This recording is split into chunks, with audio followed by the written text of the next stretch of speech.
see what they're doing to me. This is like the tip of the They're iceberg, polite people. too.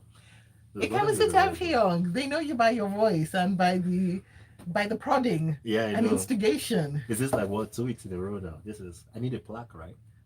At Judge Ike. That's where you can find him. And let's find you up on Twitter using the hashtag FreshlyPressed981. Your message is up on WhatsApp to 0809 440 and your tweets, no, your YouTube live chat comments up on youtube.com/smooth981 FM Lagos, because that is where we are streaming live currently. All right, so let's get into the stories of the day. We'll start off with this one in from the Punch newspaper. Dawn's back federal government policy on mother tongue teaching. So the Federal Executive Council yesterday approved a new national language policy for primary schools. The Minister of Education, Adamu, revealed this after while briefing State House correspondents, saying that mother tongue would be used exclusively for the first 6 years of education, after which it would be combined with the English language in a junior secondary school in GSS1. Gentlemen, considering the fact that we're living in a world that's becoming more and more homogenized, why isn't it a good thing to celebrate your culture, celebrate your mother tongue, and ensure that it is something that's children can actually speak? When Chopin tries to play this devil's advocate thing, and Devil's advocate. she has her eyes wide Devil's when she's advocate? asking the questions. You just know even she doesn't believe what's coming out of her mouth. No, But please human hand is don't messy. ascribe any beliefs or thoughts to me. I'm just the moderator. It's good to have a culture, no doubt about that. However, what is language? When it's stripped down to its barest form, it's a tool for communication. Now, the languages we understand today as our native tongues 400, 500 years ago did not exist, or did not exist in this form. Even English spoken in the 15th century during the time of Shakespeare is not the English we know and understand and speak today. Mm-hmm. Good. Now, in today's Although I will have to say that in Shakespeare's time, Shakespeare actually came up with a number of phrases that feel very fresh and modern, but actually came from Shakespeare. Continue. Nigerian language policy. So, in today's global world, yes, Mhm. English is a dominant language. Chinese Mandarin is also good, but that's because of the strength of the nation. Now, And Spanish. so far we've had graduates who have escaped, and I use the word deliberately, from Nigerian tertiary institutions who struggle to fill out simple forms. And I'll give you a life story. When I went for NYC, orientation camp, you have to fill out the forms. A fellow graduate sat beside me and sought my attention, asked for my help, and what did he need? He couldn't fill out his form. And I'm like, for the love of everything good, how did you get it? Now, what is this policy? Let's strip it down, because it is the most absurd thing I've heard in a very long time. Mm-hmm. That going forward, once it's implemented from primary 1 to primary 6, students will be taught in native languages, no English. How does that make any sense? Mm-hmm. How did human beings with thinking faculties sit down and come out with that?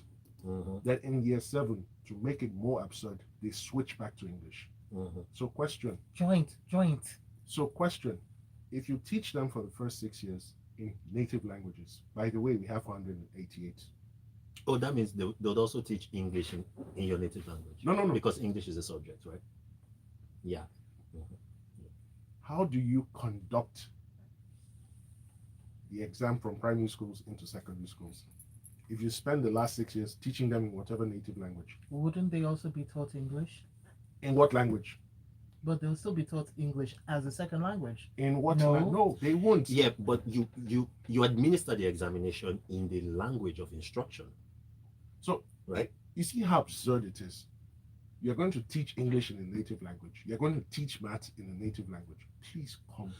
So, Chopin, it's not like it's not possible, but in a heterogeneous society like ours, it is going to be difficult to implement. And here's the funny thing: the minister acknowledged himself when he was talking to reporters after the Federal Executive Council meeting, that it's going to be a very difficult policy to implement. So if So why give yourself this extra headache with all of the issues that we're dealing with in primary education already? Hold on one second. Let me just chip in a couple of messages and then we'll get back to it. So Emeka from Ikeja says, so I live in Lagos. My kids will be taught in Yoruba. I move to the east and they'll be taught in Igbo. When I move to Abuja, which language will they be taught in? This one in from Kingsley says, Mhm. I suspect that this language thing in primary schools is a way to stop migration because most English speaking nations will now be firmer on the English language requirements. And more messages are coming in, flooding in even. But back to the Yeah. Okay. conversation. So some data, right? Um, the MICS, the Multi-Indicator Cluster Survey, right, which the MBS conducted with support from I think the United Nations, right, came out in September. Take a wild guess at the literacy rate, right, for Nigerian kids under the age of 10.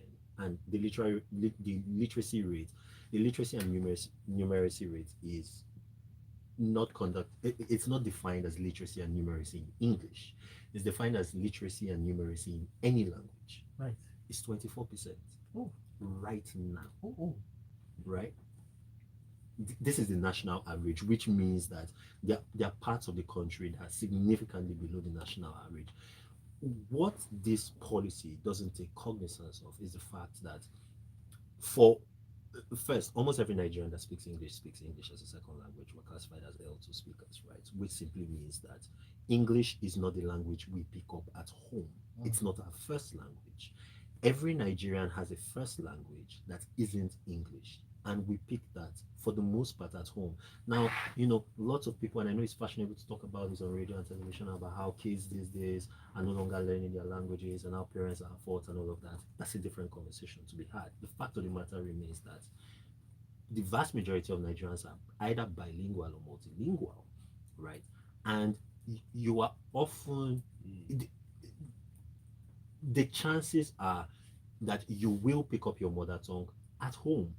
So you don't necessarily need the educational system. The educational system can support with writing, for example, right? So, many Nigerians can speak their languages, but not necessarily write, right, in their languages. You can pick that up in school, and there are language courses that are offered at all levels, right, of education, from primary up to university. You don't need the educational system to do this. If not, the question then becomes, where do they pick English? Okay, so let me put another spin or another perspective. It's in primary school the real foundation of education is laid and set. Mhm. How do you set a foundation in a language that's not English? Then you then proceed to build superstructures in the form of secondary higher education and tertiary education in English. You're going to have a faulty structure. Because if the foundation isn't aligned, if the foundation and structure are not aligned, trust me, that structure will not stand. And then where does that get us going forward? Because some of the local languages are limited in terms of vocabulary. For example, in Isoko, the word do means a lot of things. Yes. Yeah. It could mean sorry. Yeah. It could mean thank you. It could mean well done. One word. Mm-hmm. Now, how many Nigerian languages have the equivalent of artificial intelligence or intelligence quotient? How many? I'll be surprised if there's any. I think a sentence. or two. Shopaya Yoruba. What's the Yoruba word for corruption? My name is Choma. In this instance, thank you very much. I think the final bit, right, and then we can run from this. We've educated, we've ranted in sort of an elevated way. Is that a lot of people need to realize that Nigeria is we're trying to through fits and starts build and develop a globally competitive economy. And lots of people don't even understand Nigeria's competitive advantages, and this includes a lot of Nigerians. People talk about oil, we're blessed, abundant human and natural resources. That cliche we've been hearing since we're all born and all of that stuff. The fact of the matter remains that Nigeria has significant global advantages. First, in terms of geography, right? We're smart living in the same time zone with Western and Central Europe. We're not that far behind Africa. We're not that far behind much of Asia, right? You can build, and then English is an advantage, By the right, way, for us. just even Because looking at it from the literary, I'm gonna take from the literary yeah, world because that one is what I know. But there's a reason why Nigerian authors have had such a great global, gone to great global acclaim, even Nobel laureates. yeah, And that's because of the language that they write yeah. in, which is much more accessible to the rest of the world than other languages, which then have to be translated, and some things get lost in Same with translation. Nigerian movies, same with Nigerian music, same Mm. with vast aspects of Nigerian cultures. So because we've lived in this habitat and in this environment where we have English as a second Mm. language, and we have obviously the diversity of all the cultures that encompass Nigeria, it's easy for us to translate those aspects of Nigerian cultures that uniquely sit outside English into English and make it globally accessible, and we're able to export that, and millions of people have made a living out of Okay, this. so And we have an education ministry that final wants to point. Gentlemen, sabotage we that. No, have no, no. Final point. okay. If they Very had quickly. said learn languages like French, choose from French, Spanish, Portuguese, Arabic, or Mandarin, it would make more sense. Because you're in a global world, you have to transact, you have to be able to communicate and transact in languages that are dominant across the globe. Outside Nigeria, where is Igbo spoken? But you also have to remain true to yourself. Um, Tanya from Agudu says, first off, let me say I am still, for the moment, proudly Nigerian, but I think we give ourselves too much hype. What benefit has being able to speak any Nigerian language provided on a global stage? Do people realize how much is required to develop a teaching curriculum and syllabus in over 100 languages? Why do we just kid ourselves so early in the day? There are so many messages coming in. There's no, oh, this one in from Tinu says, love the analysis on the language policy. I just imagine the Tower of Babel. How do we create confusion at a foundational level? And, oh, okay. Oh, yes, it is. Barry from Lekki says, corruption in Yoruba is, wait, no, Oluju Kokoro. No, that doesn't sound right. No, No, no, No, that's no, not no, right. no. that's no. That's a transferred meaning. That's not the transliteration for corruption. True. Adenike, I cannot read out your loud hiss. I can just read out the fact that you asked me to read out your loud hiss. It says, I'm amazed at what our leaders came up with. All right, let's get back into the rest of the stories, gentlemen and people of Lagos, Nigeria, and the world. From the Punch newspaper, 9 out of 10 medical consultants leaving Nigeria. So this is according to the Medical and Dental Consultants Association of Nigeria, which had a conducted a survey in March of this year, and said that these are out of every 10 medical and dental consultants with less than 5 years of experience, that 9 out of 10 plan to leave the country for greener pastures. In what is not news to us. I went for a doctor's appointment, and the doctor was freely telling me, yeah, so I'm halfway through the process. I'm about to go next year, Yeah, 2023. I'm yeah, out. yeah, yeah. The last time I saw a consultant, they were like, make sure you make an appointment in 3 months' time, although I don't know if I will make it. I'm like, Wow. I'm like, that's very reassuring. Okay, But there you go. So this is not a new development, and I think we took this on Monday, a few days ago. Yeah, it's been coming up in the news again and So- again. fun fact, how many doctors are there in Nigeria? So one day Oh wow. Uh, but 30, we don't We don't even know.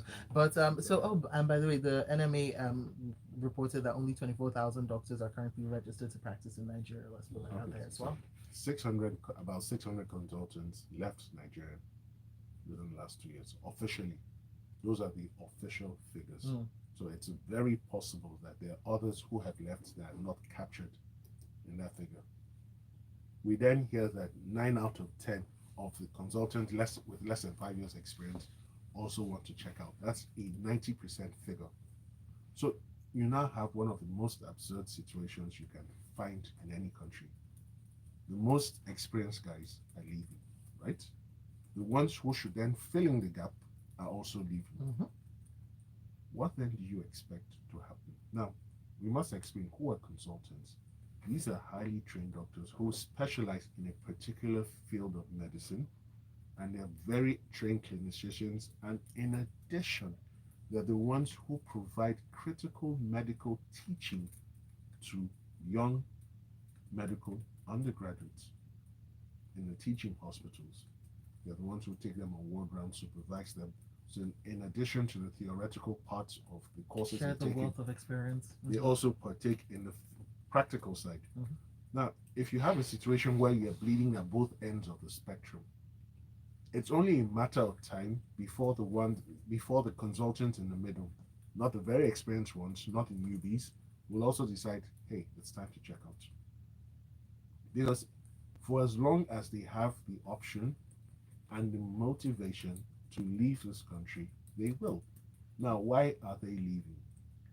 We've said this a number of times, but I'll just repeat it very quickly. One is a poor work environment here. Two, salaries are not paid as at when due. Three, critical. The salaries real time today do not match the rise in inflation and the depreciation in the currency.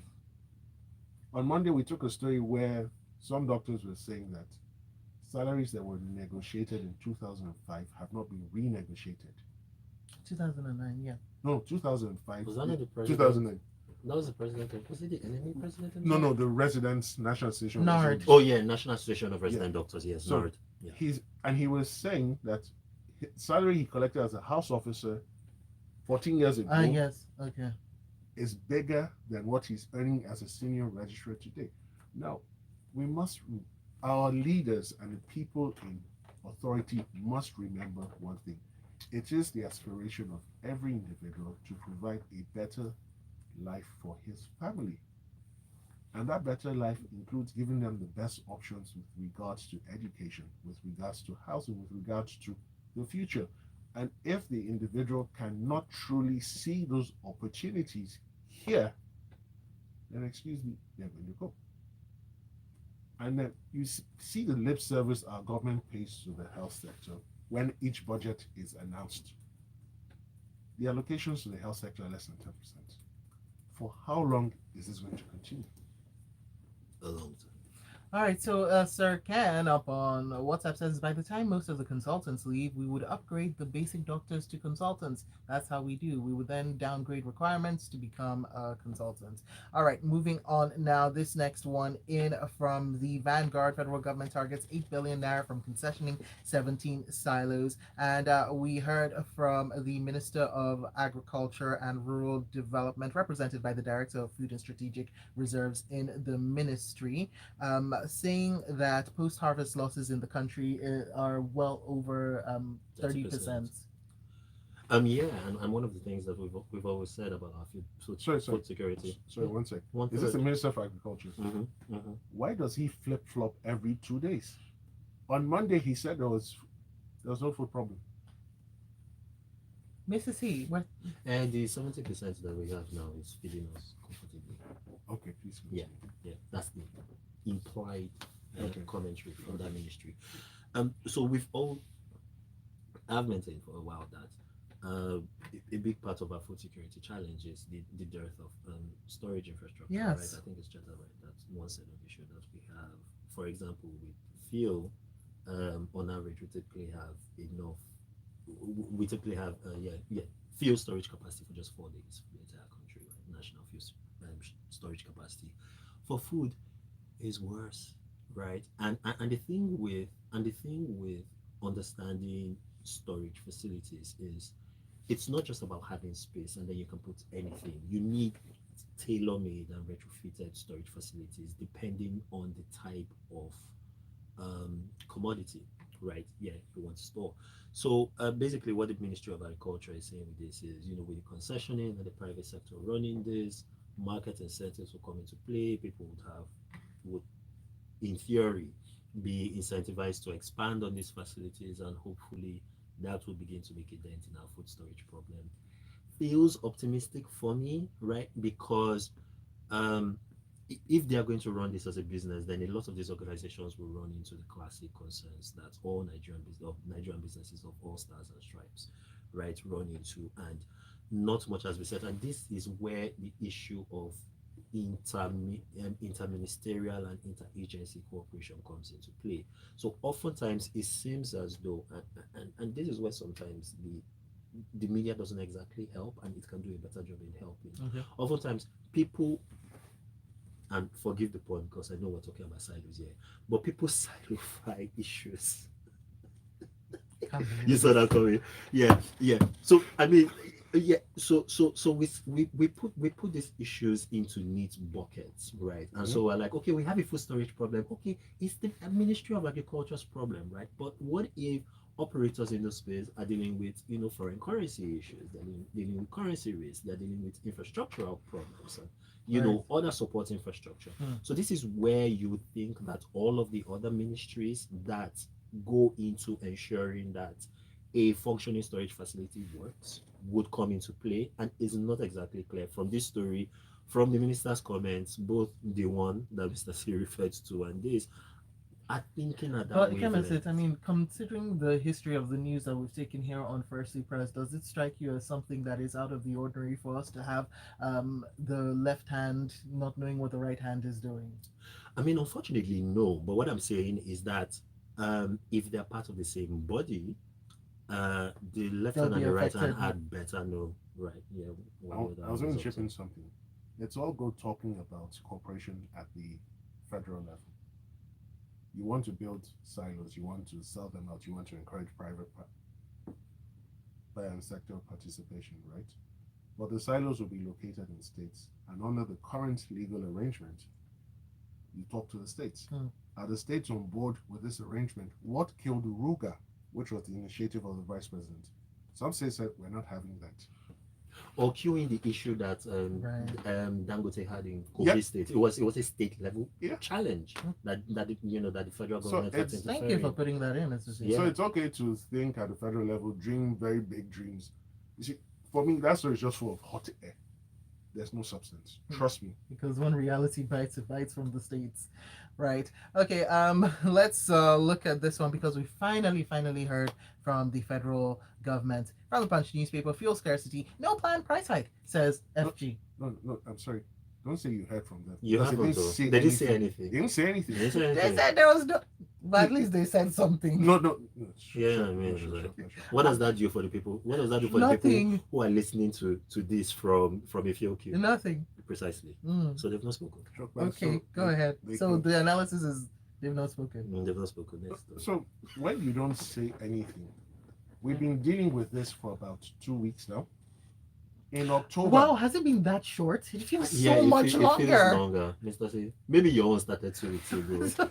Okay, so in October, Mm. precisely between the second and third week, we also had a fuel scarcity.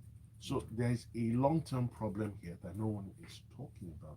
Now, in the statement which Sope referred to as a response, the federal government claims rather dubiously Media has referred rather dubiously that there's some imaginary or fictional 34-day strategic stock reserve. Excuse me, if there's a 34-day reserve anywhere in this country, why do you have a scarcity going into the second or third we week? won't be dealing with this. That's the first step. Now, an official of the NNPC confidentially disclosed that PMS is becoming a problem, a financial burden for the NNPC. We must remember that the NNPC remains the major importer. The sole one at this point.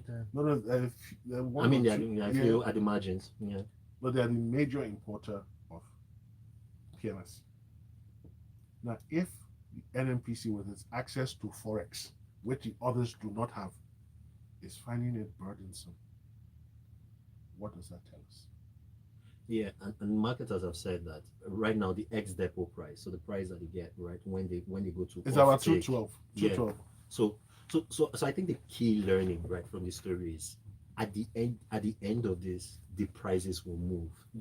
The problem is always, and this is why we need this completely liberalized, right? Because it's when the pressure within the system builds up and mounts up, and it gets to the point, that critical point between when the water is about to boil and when the steam comes out. When we then get to that point, which is where we are now with the scarcity, that's when all of these stories that touch come out, and it doesn't make sense. But let me even throw more light. The PIA has been passed. Under the PIA, you can't fix the price of petrol. It should be left to the forces of demand and supply. Now, for whatever reason, they've refused to enforce that provision of the PIA. And all the reasons are political. Yes, now and have something to do with February. And we March must state that it remains very irresponsible to maintain a subsidy that the country simply cannot afford or justify. It is just the height of irresponsibility. You mustn't win an election.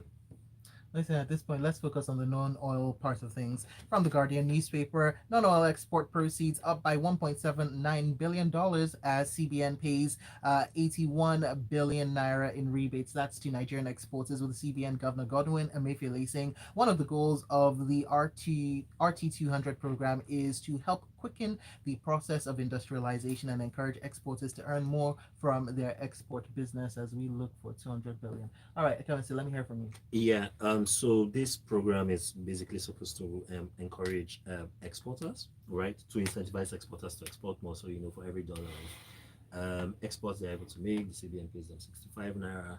Basically, the CBN is saying that they've been able to, non-oil exporters have been able to repatriate almost 5 billion naira dollars rather. In the first 9 months of this year, it's on track to beat the mark set last year. And this is basically and the CBN, like you said, has paid 81 billion naira to Nigerian exporters. So this is basically the CBN blowing their trumpets. Should say though, lots of those non-oil exporters still have structural issues in terms of forex access, in terms of managing currency risk with the yo-yoing of the naira's value against major currencies, and then with the forex restrictions list, right? They are dealing with all of those concerns. So, to my mind, what this tells me is if the numbers look this good on paper within this restrictive regulatory regime, how do we think non-oil exporters will be doing if all the shackles were off and they could actually focus on getting? I want to throw doing in what they want to something, do. a different perspective. If this amount of money has come in through non-oil exports, why hasn't the CBN fully repaid the foreign airlines whose forex is still trapped in the country? No, those ones are in the billions. And again, the challenge with repaying the airlines is that the airlines are not the only ones on the queue waiting for forex. You also have FMCG manufacturers, and you also have FMCG operators that have parent companies outside the country. So it's the fear of the domino effect. If you pay one, you have to pay all. Yeah. Yeah, but Right? here's the thing: if you've truly earned the sums quoted, Right. The most important part of your sentence being truly. Okay. if you've truly We're earned, listening. if you've truly earned those sums, at least be seen to be making part payments. Yeah. Good faith. So where is this money? Well, we have a lot of forex needs, so it's a pit. It could have fallen into No, the no, pit, and you didn't hear So it. the reason why Shopee and I know, but it's money in the radio, so we don't really want to say it. So the reason why I say this is monies have been repatriated. Our sugar daddy Abacha continues to give us money from the afterlife. Yeah, but that one is in the hundreds No, of no. millions now. But here's where I'm going. It's not. The Honorable Minister for Justice says the monies have been applied to several things. Question is, were the monies returned into the Treasury and appropriated in an act of the National Assembly? The Honorable Minister of Justice has, I'm trying to look for the right way to put this. He has said a lot of things that have later been found out to be Incorrect. dot. Okay, incorrect. Yeah, not to see. All right. Let's end the show with your messages. Did you? I know sometimes listening to Freshly Pressed can be like that. Did you says I feel as if the economy is gradually collapsing with all I have heard this morning. What is going on? Please, jackpot seems to be the best option. What's the prediction for the economy for the next 12 months? Please, can you advise us? What do we do? You keep moving. Take each day as it comes. Plan, and plan some more. Tunde says, for me, I think the Nigerian government should stop subsidizing medical sciences and let students pay at least 50% of the fees paid in the UK and the US. If you complain that the system doesn't pay you well upon graduation but get cheap education to enable you escape, putting quotation marks, from the same system, then make your escape justifiable by paying real money to acquire the basic qualifications that qualify you to escape. In that case, you know the system owes you nothing and you owe it nothing as well. And a couple of people said corruption in Yoruba is Ibaje. Okay. That's damage. That might be closer to it. Not damage. Well, yeah, okay. And this one in from Olumide from Lucky says, well, we're on course to be a country of first aiders only. Up on Twitter using the hashtag FreshlyPressed981, JBL says, so where will they find the teachers to teach in these languages? Will an Igbo teacher in Lagos have to learn Yoruba? And he uses a hashtag that's, well, he uses. And up on up on YouTube, Oluwaseun Olatunde says one of the advantages of Nigeria, our location in the global time zone. All right, and there we go. We are done. Thank you so much for listening and joining the conversation across the different platforms. And you can also continue the conversation with my analysts. They are up on social media, across social media platforms. Ikemesit is at Judge Ike, and Mr. C is at Monsieur C with three E's after that C. Coming up 8:15, it's entertainment in the grapevine. The headlines. What he's basically saying is he's not going to debate.